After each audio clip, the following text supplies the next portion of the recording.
Hoy visitamos el santuario de Nuestra Señora de las Caldas en el término municipal de Los Corrales de Buelna.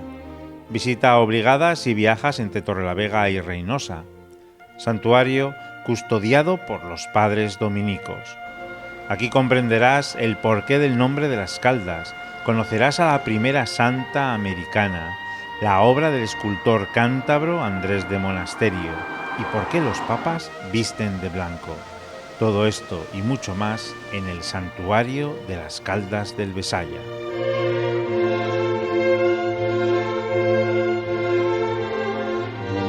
Estamos en las Caldas de Besaya. Como su mismo nombre indica, tiene que ver con un río, el río Besaya. El río Besaya, nace ahí cerca de Reinosa. Allí hay una imagen de la Virgen de las Caldas, precisamente por el recorrido de ese río, ¿no?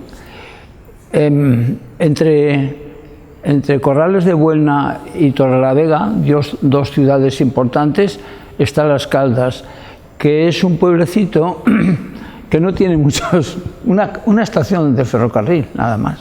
Y un convento de frailes dominicos, un santuario de la Virgen de las Caldas y un balneario donde hay aguas calientes, donde viene el nombre de Caldas, aguas calientes, y un centro de acogida de personas con capacidades diversas y una hospedería. Eso es Las Caldas.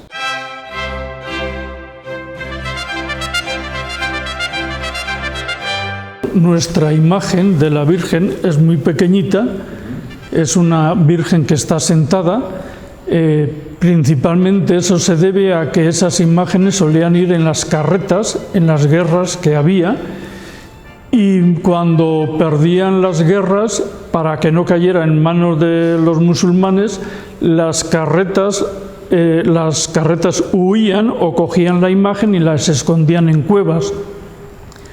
Por eso aparecieron muchas imágenes en muchas cuevas, que algunas descubrieron supuestamente unos toros o lo que fuese, pero aquí apareció en un sitio que no era tampoco muy fácil de llegar a él, entre dos montañas a la orilla de un río, y le hicieron una capillita pequeñita.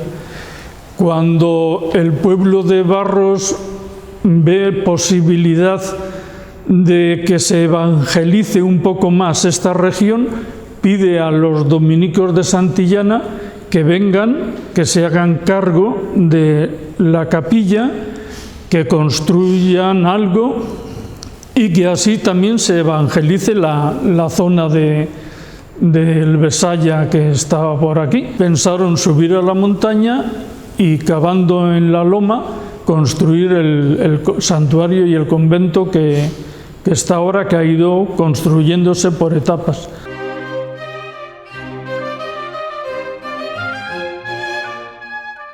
Se debió principalmente al interés que puso el padre Malfaz, que vino de Valladolid, y María Ana Velarde, que fue la que ayudó mucho en la edificación tanto de la iglesia como del convento. Y parte de eso, quizás por venir de Valladolid, el que lo iba a hacer, trajeron de Valladolid pues los trabajadores más importantes, los que iban a hacer los retablos y los que iban a hacer las imágenes, que todo o casi todo es de la escuela de Valladolid.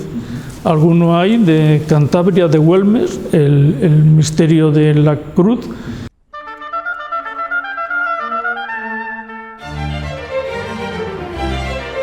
Bueno, el retablo del santuario de las Caldas es un retablo tremendamente enriquecido, porque tiene muchísimas cosas. Está lleno de ángeles por todos los sitios.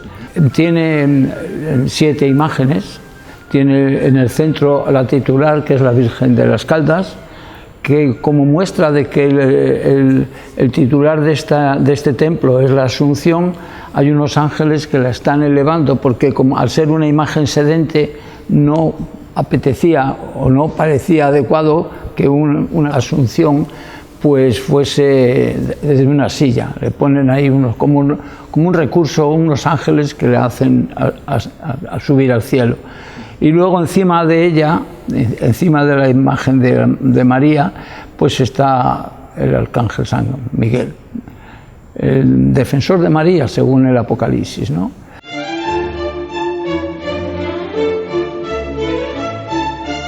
El primero está Santo Tomás de Aquino, que como sabéis, un famoso filósofo y teólogo de la Iglesia del siglo XIII. Encima está San Jacinto de Polonia y encima está Santa Catalina de Siena, los tres dominicos. Catalina de Siena era terciaria dominica, que fue muy importante en la historia de la Iglesia, sobre todo en el cisma de Occidente de Aviñón. Y el otro lado está también uno muy importante del cisma de Occidente de Aviñón, Vicente Ferrer, pero por el otro bando, por el lado del Papa francés. Encima de San Vicente Ferrer está otro valenciano, San Luis Beltrán, y encima está Inés de Montepulciano, también dominica. Ese es el retablo.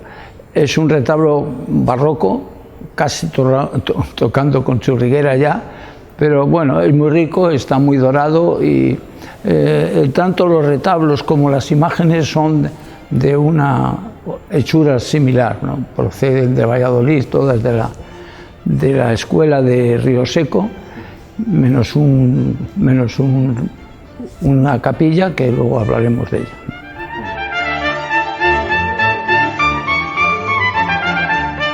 Ha habido muchos frailes aquí que estudiaron la filosofía con 3 grupos, así que cuando yo entré aquí en la orden había más de 150 frailes. La prueba está el coro que se tuvo que hacer para poder dar cabida a todos los frailes que había aquí, estudiantes y profesores.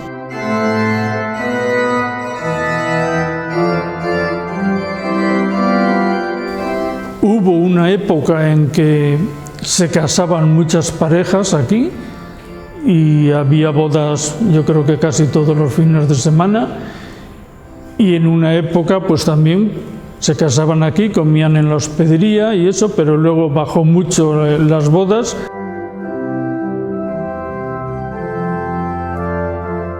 Encima de las puertas que suben al camerino hay 2 cuadros.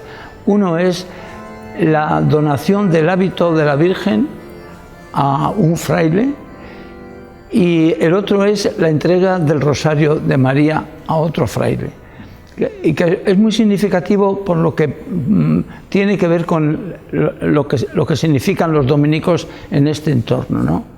Primero, la fiesta del Rosario tiene mucha trascendencia porque hay 2 santuarios de los dominicos, Montes Claros y que parece un poco que une toda la zona, ¿no?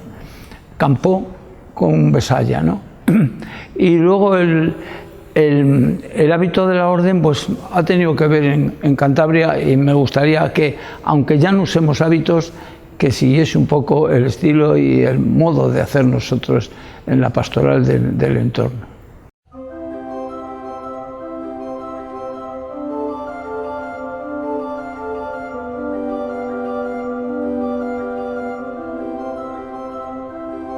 Después de la misa se canta un canto a la Virgen, y los domingos, que hay mucha gente, mientras se canta el himno de la Virgen de las Caldas, la gente va viniendo, entra por esa escalera y hace aquí, besa esta medalla, por no andar besando a la Virgen, que sería un poco molesto que todo el mundo subiera, y besa esta medalla y bueno, y reza una oración, una Ave María, María, y luego se van por ahí toda la gente que va subiendo. Y es una tradición que se suele hacer todos los domingos después de la misa de 12:30, que digamos es la misa como más significativa del santuario.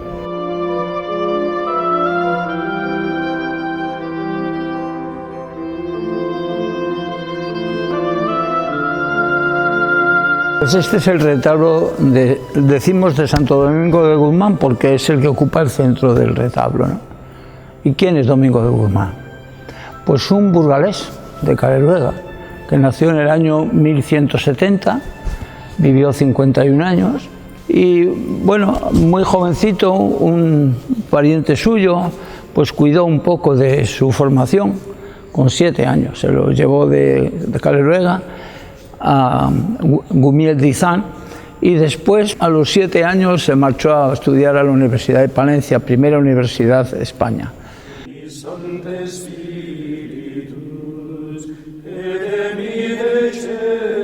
Por el hambre que había en aquella época en toda Castilla, pues Domingo de Guzmán le dio, no sé qué, un poco de lástima. Le llaman el apóstol de la compasión. Pues vendió sus libros para poder ayudar a la gente a quitar el hambre que tenía. Pues se fue el obispo Acevedo a las Marcas en Alemania y se llevó a Domingo. Y en el trayecto se encontró Domingo con una llamada antes herejía, ahora hermanos separados, que viven la vida cristiana de una manera distinta, muy rigurosa, los cátaros y los albigenses, y Domingo de Guzmán pues vio que además de luchar contra ellos con las armas y con el castigo, pues podía lucharse con la palabra. Y ahí él fundó la Orden de los Predicadores. Primero fundó un convento de monjas para que orasen a Dios por su obra, y después fundó un convento, una orden de frailes, y en el año 1216 el Papa Honorio III aprueba la Orden de los Dominicos, y en el año 1221 Domingo de Guzmán entrega su alma al Padre Eterno.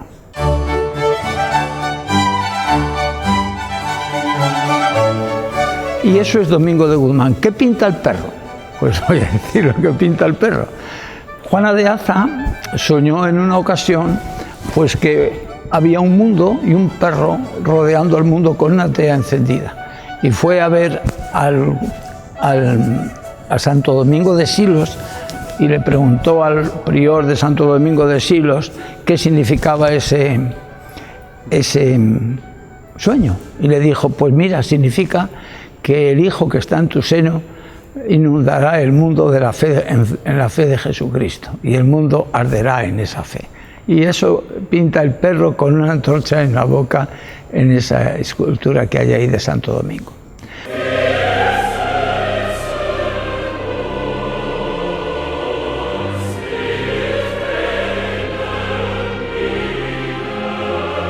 Bueno, este retablo es un calvario con 3 imágenes, mejor dicho 4 imágenes, Jesús y 3 imágenes, María Magdalena, Juan y María, Madre de Jesús.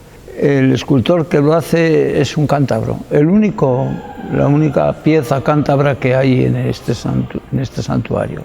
El sentimiento de piedad de los 3 personajes que acompañan a Jesús y la agonía de Jesús es muy significativa en la expresión de este calvario, ¿no? Es muy apropiado en un santuario, pues porque es un poco la única figura que aparece como algo distinto de la vida de la Iglesia post-Jesús, post-Jesucristo. Esto forma parte de la vida de Jesús, porque todo lo demás que hay en la Iglesia, quitando uno que luego hablaremos de ello, la capilla de los abuelos, pues todo lo demás tiene que ver con figuras de la Iglesia a lo largo de su historia, ¿no?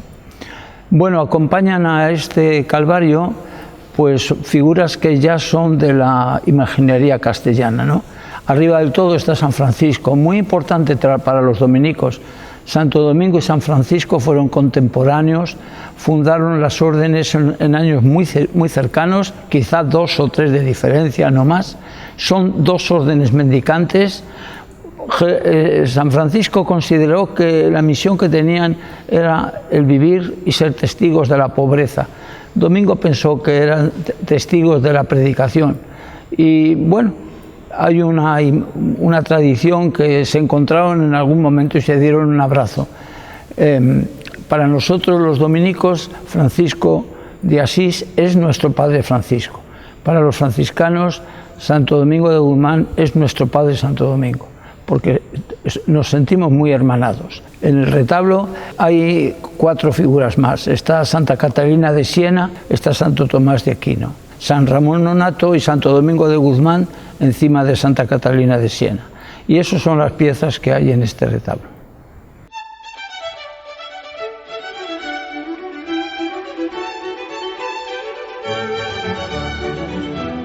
El retablo de San José. No se queda nada más en la imagen de San José, que es una bella talla, también de Valladolid, de la escuela de Río Seco. Ahí hay unas piezas que hacen referencia a los atributos de un carpintero, con una sierra, un clavo, un compás, lo propio de los carpinteros, ¿no?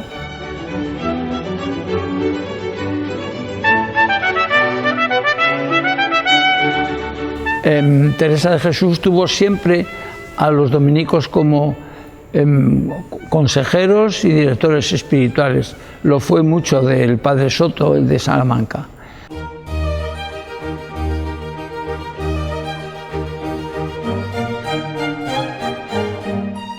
Este es un retablo que tiene una historia triste, porque le falta una pieza. Son los abuelos, San Joaquín y Santa Ana. Y hace, no sé si 15, 20 años, nos robaron a la Virgen Niña, que falta en este retablo. Es un retablo pues, que es interesante, pues que son figuras pues, un poco también cercanas a María, puesto que la educación que María tuvo, la tuvo de niña también. Y ser lo que fue María tuvo mucho que ver con su infancia. Bueno, pues se trata del retablo de San Martín de Porres, antiguamente de San Pío V. San Martín de Porres, pues bueno, fue canonizado hace relativamente poco, 25, 28 años. Era un hermano cooperador de los dominicos. Era hijo de un nativo una nativa de Perú y de un español. Fue muy famoso, contemporáneo de Santa Rosa de Lima, y también muy preocupado por atender las necesidades de los pobres y humildes.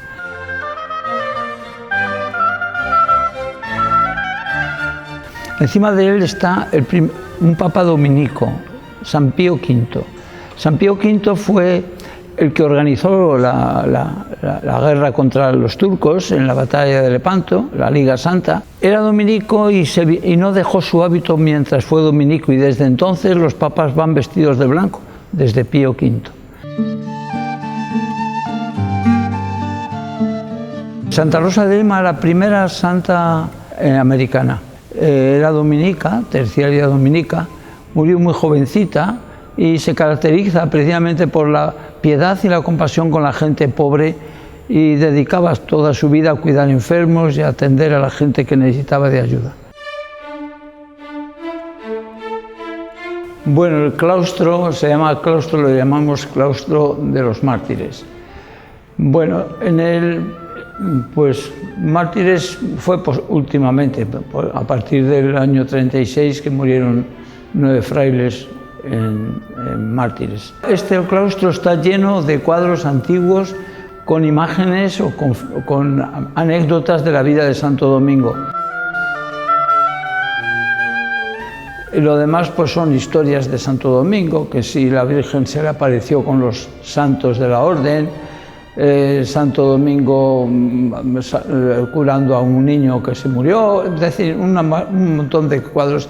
Hay uno muy significativo que es dándose un abrazo con San Francisco, que es la fraternidad que hay entre dominicos y franciscanos. En medio hay una fuentecita y está rodeado con 4 árboles. El Santo Domingo de Silos es famoso por su ciprés.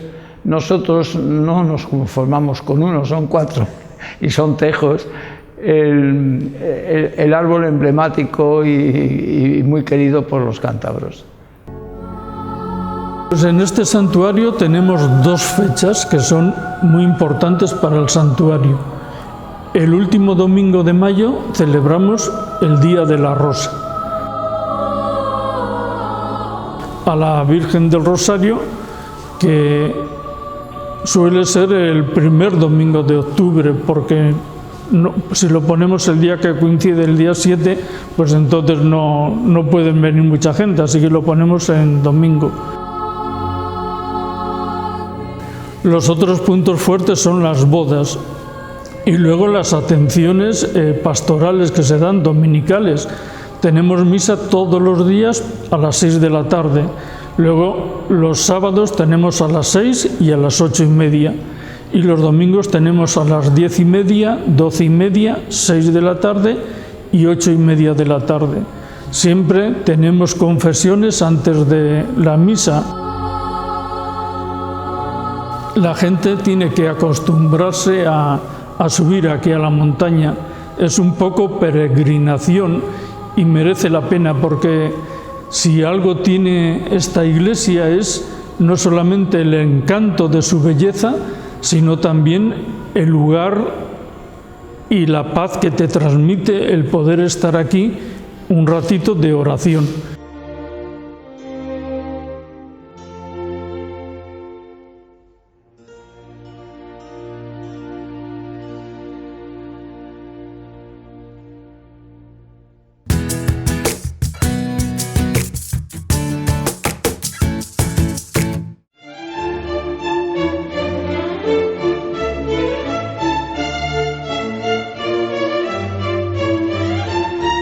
La Orden del Santo Sepulcro de Jerusalén es una institución de la Iglesia con la misión encomendada por la Santa Sede del sostenimiento de la Iglesia en Tierra Santa, el Patriarcado Latino de Jerusalén, que engloba las diócesis de la nombrada Jerusalén, Palestina, Israel, Chipre y Jordania. La Orden del Santo Sepulcro en la actualidad somos los herederos, los antiguos caballeros que iban a las cruzadas. Claro, hoy eso ya no tiene sentido en el siglo XXI, ¿no? Pero sí que es verdad que seguimos manteniendo el mismo criterio de mantener la presencia cristiana en Tierra Santa, que ese es el legado que los papas nos han dejado y que tenemos que seguir cumpliendo, ¿no? Somos una orden de laicos, fundamentalmente, en la que se admiten religiosos, aunque nuestro gran maestre es un cardenal de la Iglesia Católica, en estos momentos el cardenal Filoni, que es nombrado directamente por el Santo Padre, ¿no? El pasado fin de semana, y como cada año jubilar lebaniego, los caballeros y damas de la Orden, aquí en Cantabria, peregrinaron a Santo Toribio de Liébana. Pues sí, hemos agradecido el que la Orden como tal peregrine a Santo Toribio en este año jubilar y también pues somos muy conscientes de la labor que hacen, sobre todo en Tierra Santa, en escuelas, en hospitales, en favorecer también el culto en la Iglesia Católica allí en Tierra Santa, donde son necesarias tantas ayudas, porque ya sabemos que hay muchas tensiones. El pasado viernes, las dependencias capitulares de la Catedral de Santander acogieron una conferencia sobre la situación de Tierra Santa y el compromiso de la Orden del Santo Sepulcro. Que los cristianos en Tierra Santa puedan seguir manteniéndose. Estamos en una situación muy delicada, ahora mismo estamos en un 4% de habitantes que son cristianos, cuando hace 40 o 50 años estábamos hablando de un 25%, ¿no? Una oportunidad para que tomemos conciencia de la difícil situación que viven los habitantes y en particular los cristianos en Tierra Santa. El problema que tienen los cristianos allí, ¿no? La situación actual, o sea, allí las guerras son entre palestinos y judíos. Nosotros estamos en una situación intermedia, que no somos ni palestinos ni judíos. Entonces hay veces que nos encontramos en una minoría tan sumamente aplastante que no nos queda prácticamente nada, que a ellos no les queda nada, están abandonados. La formación y el crecimiento espiritual de quienes integran la Orden, los caballeros y las damas, como así se les conoce, son objetivos como la labor de índole social y caritativa, apoyando muchos proyectos en el lugar. Nosotros allí tenemos una labor fundamentalmente asistencial. Pagamos o costeamos toda la Orden, pues orfanatos, guarderías, colegios, seminarios, residencias de personas mayores, pagamos el sueldo a los sacerdotes que prestan su servicio en el Patriarcado Latino de Jerusalén. O sea, es tal la labor que no tiene fin. O sea, cuanto más se pueda ayudar, cuanto más se pueda mandar. Allí la Iglesia todos los años celebra la colecta del Viernes Santo dedicada a Tierra Santa. Pero claro, el patriarca y el custodio de Tierra Santa dicen, es que con esto no nos llega. No nos llega. Aquí vivimos los 365 días del año. Entonces, pues nosotros funcionamos a base de proyectos. El patriarca nos manda los proyectos a Madrid, a Roma, perdón, y en Roma distribuyen los proyectos por las lugartenencias. Y entonces, en base a las posibilidades de cada lugartenencia, pues digamos, de alguna manera nos sumamos a un proyecto si podemos costearlo desde nuestro punto de vista, o nos sumamos a proyectos más grandes, o sea, proyectos estamos hablando de millones de dólares algunos, otros pues a lo mejor estás hablando de un proyecto de 5.000 dólares, que eso no es nada, pero hay proyectos de millones de dólares, hay que construir una iglesia, hay que construir una residencia, hay que cambiar, bueno, nosotros recientemente, las hermanas del Verbo Encarnado que están en Belén, que se dedican a custodiar y a mantener niños y niñas fundamentalmente abandonados por sus familias, y son niños que tienen minusvalía, y estas monjitas desinteresadamente los recogen en la calle y se los llevan a su centro. Entonces hace 3 meses nos pidieron ayuda porque necesitaban un equipo de lavandería, fíjate qué cosa más sencilla, una lavadora, una secadora, una planchadora, o sea, algo, material que ellos los necesitan en el día a día allí, porque ellas tienen allí como 50 niños, y esos 50 niños pues se manchan, esos 50 niños se ensucian, esos 50 niños se pelean, son niños. Entonces ellas te dicen, nos da mucha pena, pero hay que seguir, y nos acostamos muchas noches diciendo, tenemos 0 euros en el banco, mañana tengo que darle de comer a 50 niños, no tengo con qué. Dice, no sabemos, la providencia abastece. Y luego, ¿cómo lo podemos hacer aquí en España? Por ejemplo, nosotros, el cardenal insiste mucho en que la vida de los caballeros y damas tiene que hacerse a través de ¿qué? A través de nuestras parroquias, a través de nuestros obispos, a través de tantos y tantos movimientos que hay a favor de la Iglesia diocesana, en la que nosotros podemos trasladar la preocupación que existe en Tierra Santa. ¿Para qué? Pues para que los cristianos, como te digo, allí se sientan de alguna manera más arropados, ¿no? Y ese es nuestro fundamento, nuestra razón de ser, básicamente. Tenemos un canal de colaboración con la Orden y el sostenimiento de los lugares santos, pero no olvidemos la mejor forma de estar cerca de nuestros hermanos de Tierra Santa. Necesitamos ese calor de hermanos, de cristianos que somos, para seguir fortaleciendo el espíritu de la Iglesia Madre, que es Tierra Santa. Animo desde aquí, desde este micrófono, a que todos los cristianos, de verdad, cristianos comprometidos, y a lo mejor no tan comprometidos, que visiten Tierra Santa. Que visiten Tierra Santa. Tierra Santa merece la pena verla, vivirla y sentirla. Y cuando la sientes del corazón, es el viaje de tu vida, eso sí lo digo.